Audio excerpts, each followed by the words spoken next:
Today I want to talk about eschatology,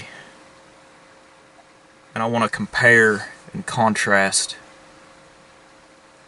linear versus cyclical views of history. Eschatology is something that I've grown very interested in the last several months, and if you would have asked me a few years ago what eschatology was, I would have had no idea what you're talking about. It's one of those words that I hear the more intellectually inclined people in these spheres speak of, terms like dialectics or ontological ontology. Eschatology, I would imagine, fits into this list of words that I would have had no idea what these terms meant. But first I want to show y'all something to illustrate a point.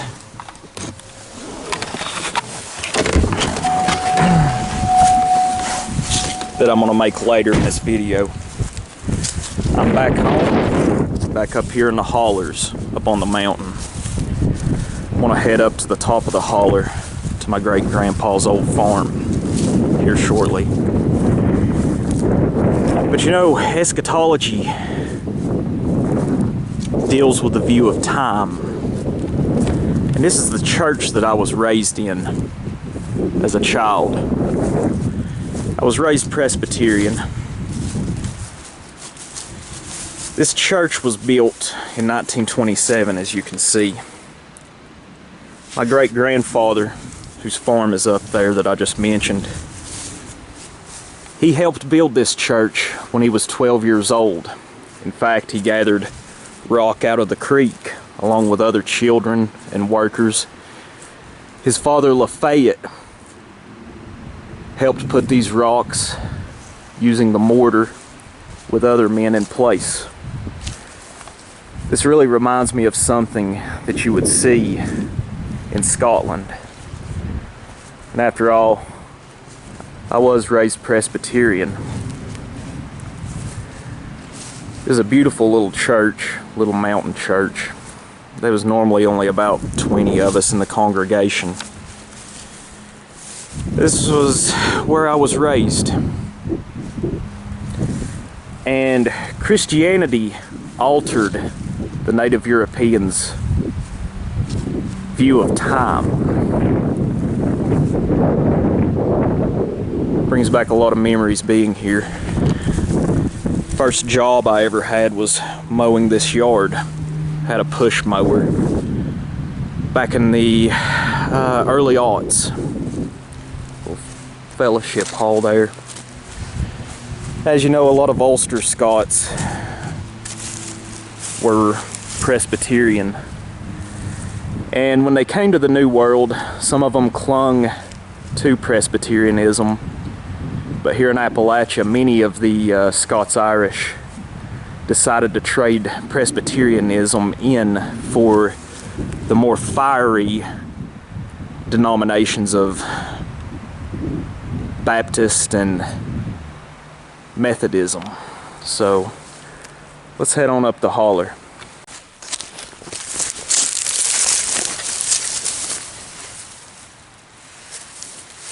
I'm up here at my old man's place. I went up to my great-grandpa's old farm and helped my great-aunt cut some wood and haul it from the barn to her house. It's good to be back among your kin, your family, your tribe, and your blood. Feels great. Notice I'm a lot happier when I'm back up here in the hollers. But I wanted to talk about, as I said, eschatology and the cyclical and linear views of history. You know, in my video Ages that I'd posted a couple months back, I talked about how I feel that eschatology is very important to the spiritual health of our people, and how looking back in our history, our race's history, we used to have and possess a more cyclical view of history. And when Christianity came into Europe and on into Northern Europe, it changed the sort of spiritual praxis of our people. We adopted the more Semitic, Abrahamic view of history, of time. And their view of history and time is linear in nature. That is the eschatology of Christianity, Islam, and Judaism. Looking back, now I've tried to read quite a bit about eschatology the last few months. And I think that the native Europeans' shift from a cyclical view of time to a linear one, it has produced a sort of spiritual malaise in our people. You know, myself, I have more of the sort of pagan worldview. I believe in reincarnation. And I believe that we come back here. When we die, we may go to somewhere else, but eventually we return as one of our descendants.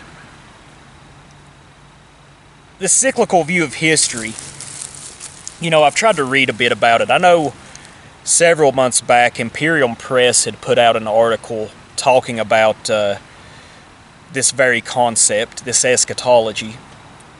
I only glanced at it. I didn't really read it because I didn't really want to shade my perception and my own thoughts with theirs. But I'm happy to see that there are other people talking about this subject matter as well. You know, looking back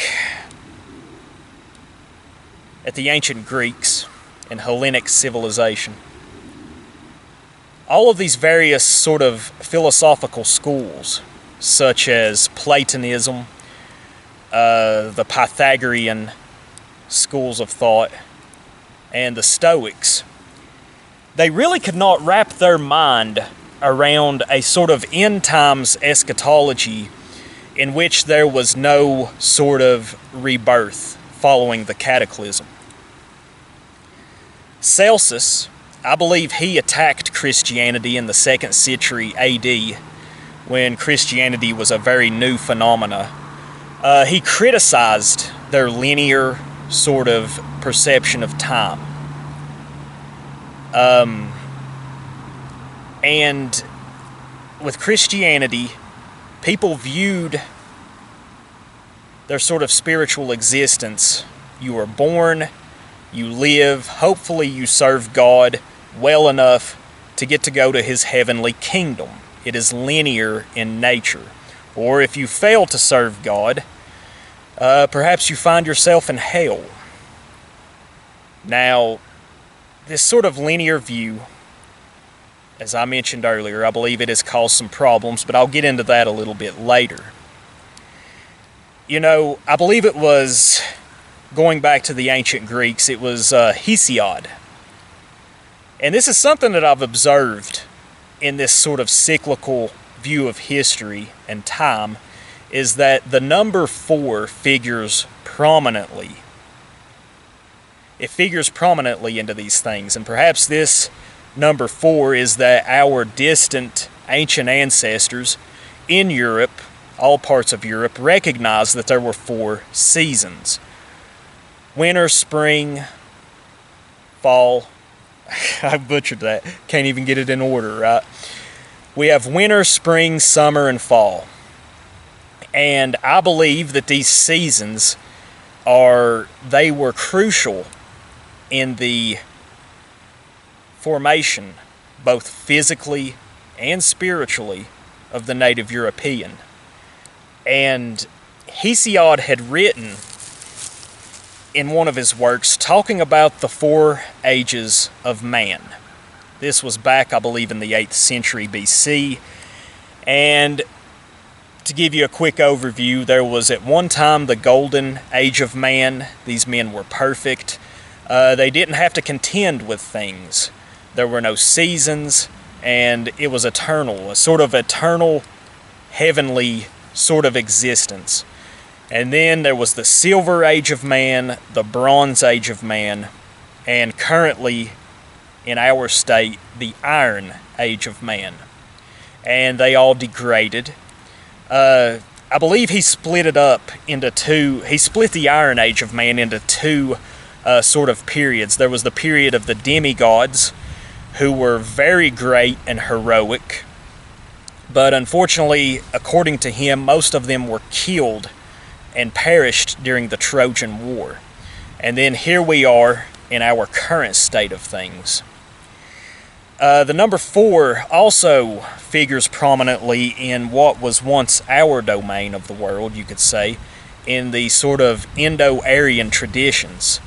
There was, and forgive me, I'm probably butchering this, I'm just trying to convey this message to you from memory. There was the Krisha Yuga, the Treta Yuga, the Dwarpa Yuga, and here we are in our current state, the Kali Yuga. So you see, that shows to me that there is a common root to these belief systems and this sort of eschatological perception of time. We also see it in Norse mythology. It figures prominently in Norse mythology as well. I became very interested in Norse mythology when I was about 7 years old. I can even remember the book about it that I had checked out of the public library down in Elizabethton, Tennessee. There was a companion book that talked about Hellenic mythology, Greek mythology, and they really captivated my imagination as a young kid. What I really was impressed by in comparing those two native European ethnic religions, Norse appealed to me because of the concept of Ragnarok, the end times, when Odin and Thor and Freyr battled against Fenrir, Jormungandr. I'm probably butchering these, you'll have to forgive me. And the flame giant Surt. Heimdall fought against Garm, and it was a cataclysm. It was the twilight of the gods. This sort of fatalism, I believe, appealed to my my blood, you could say. Here in Appalachia, there is a strong tendency towards fatalism. But of course, Ragnarok is not the end. Vidar and I forget who else, you'll have to forgive me, but there will be 2 humans who will survive the cataclysm, the floods, the destruction, the war, the winter. 2 humans who I believed were named Leif and Leifthjosir, which means, I believe it translates into life and life's lover. That is who will repopulate the earth, along with Vidar and the other deities that managed to survive the cataclysm. So you see, in the Nordic Eschatology, there is a rebirth. There is a rebirth after destruction.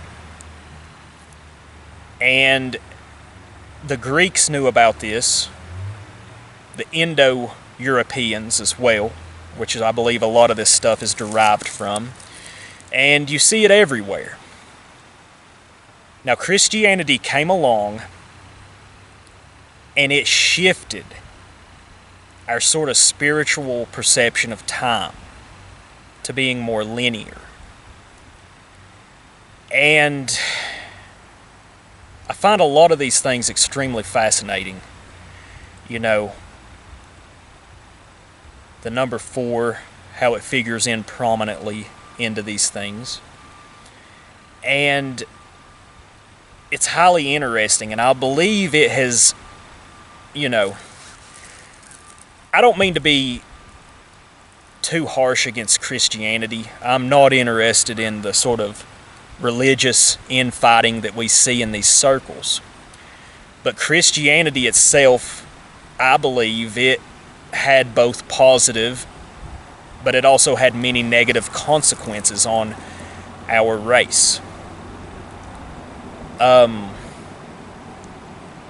One of those, I suppose, I mentioned earlier, I was raised Presbyterian, and one thing that I admire about the local churches, these little mountain churches, they're very conservative. They are, you could say, they're a gathering point for the community. That is one thing that I admire. And another thing too, I've been up here in Appalachia, up here in northeast Tennessee, the corner, and northwest North Carolina.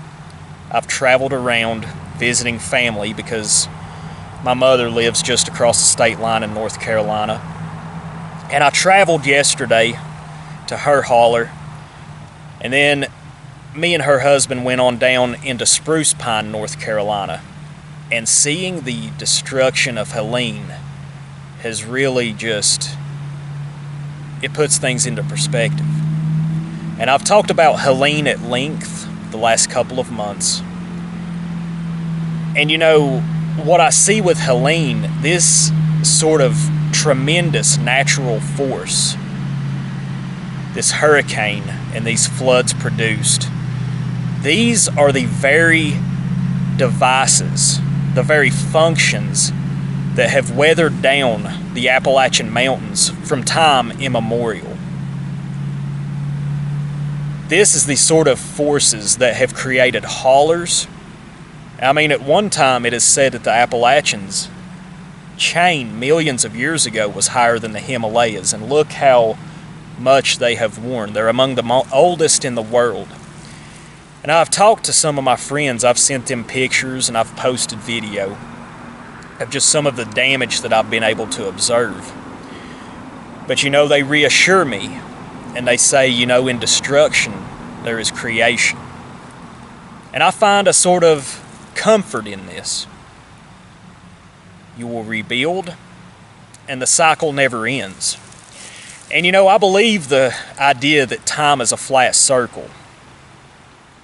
I know this line is brought up often in the show True Detective, and it harkens back to Nietzsche's concept of eternal recurrence, which I believe he first discusses eternal recurrence in The Gay Science, but he delves into it much more deeply in Thus Spoke Zarathustra.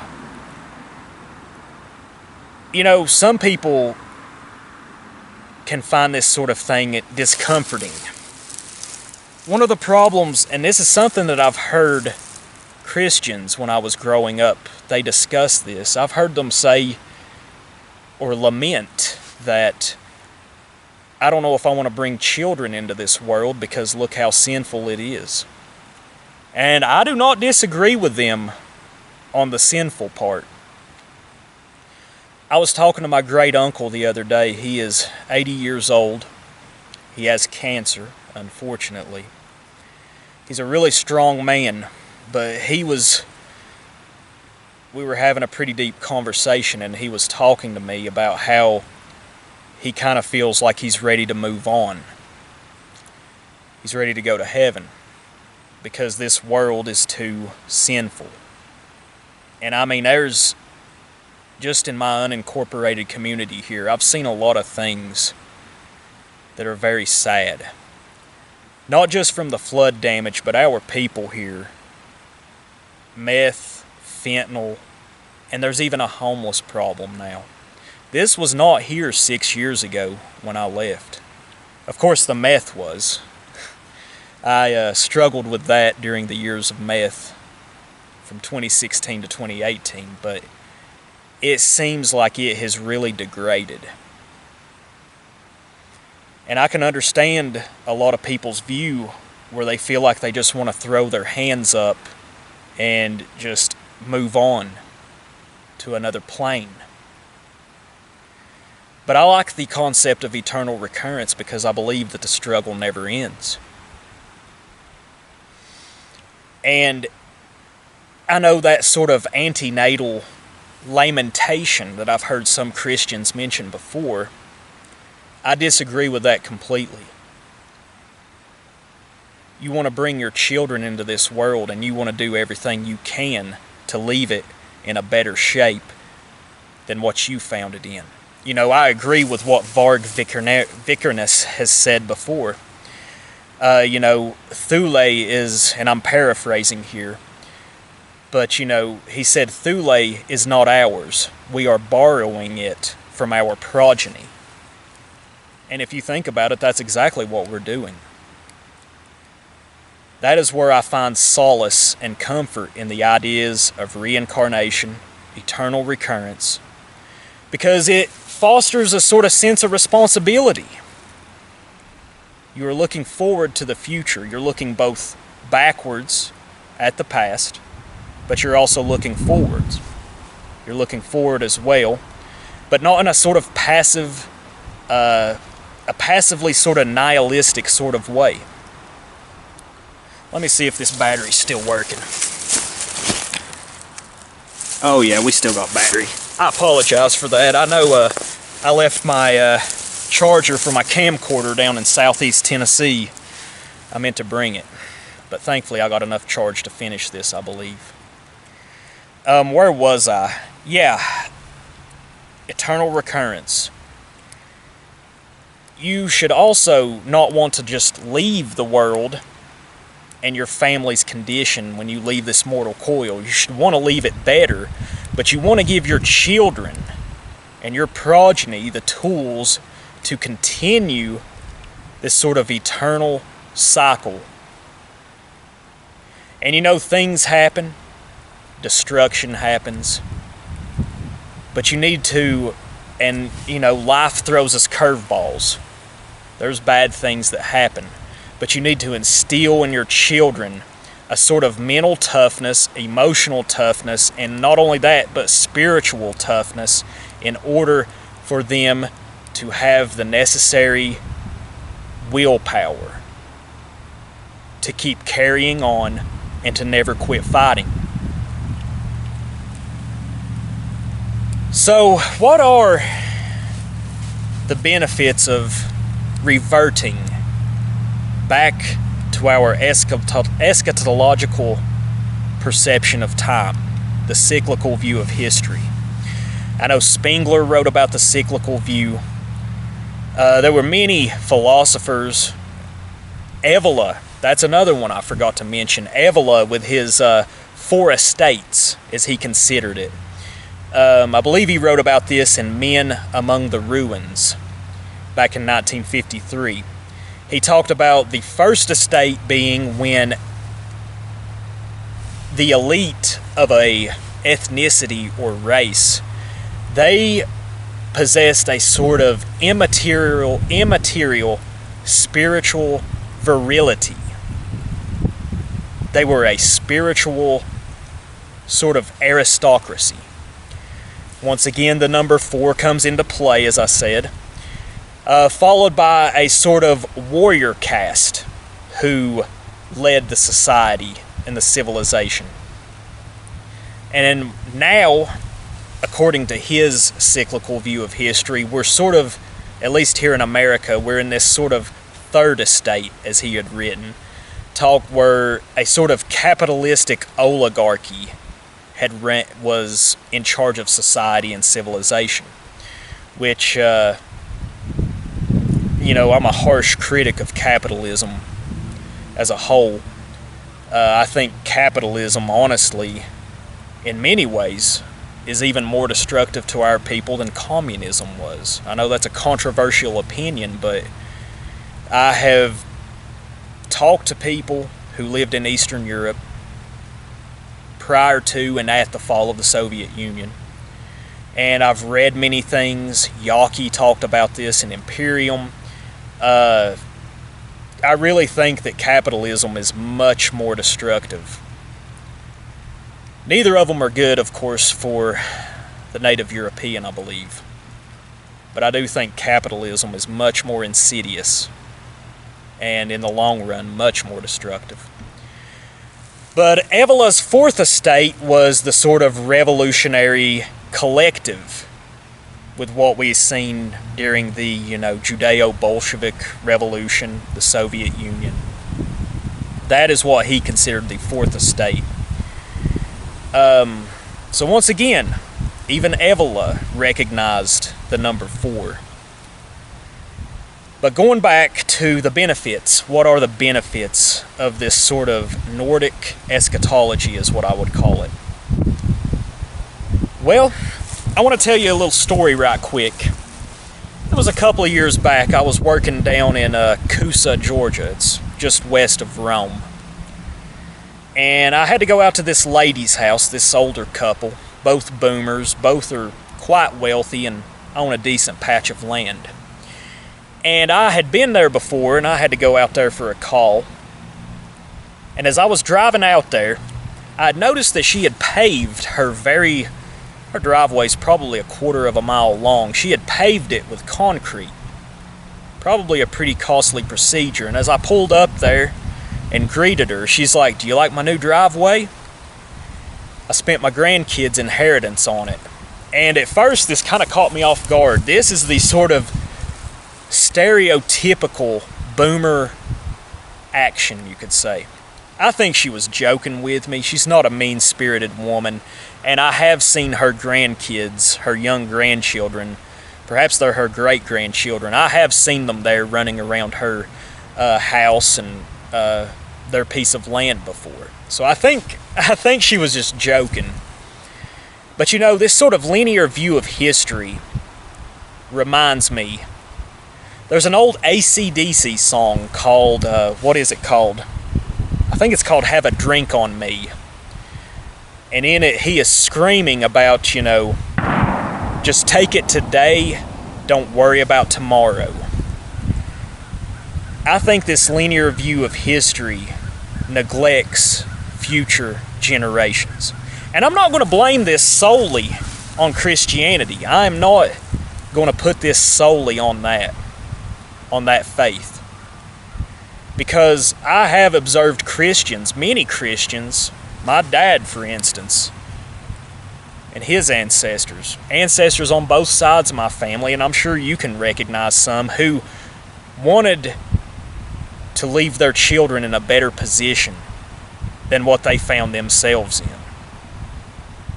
I'm not going to castigate Christianity solely for this.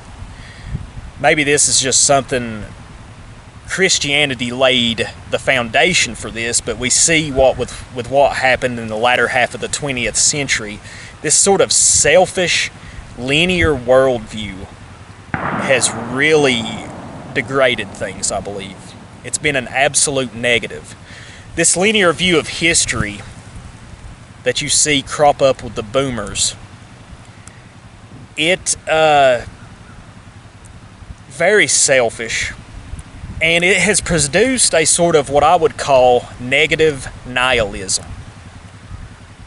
where you push everything to the max, you try to live your life to the fullest without any consideration of the state of things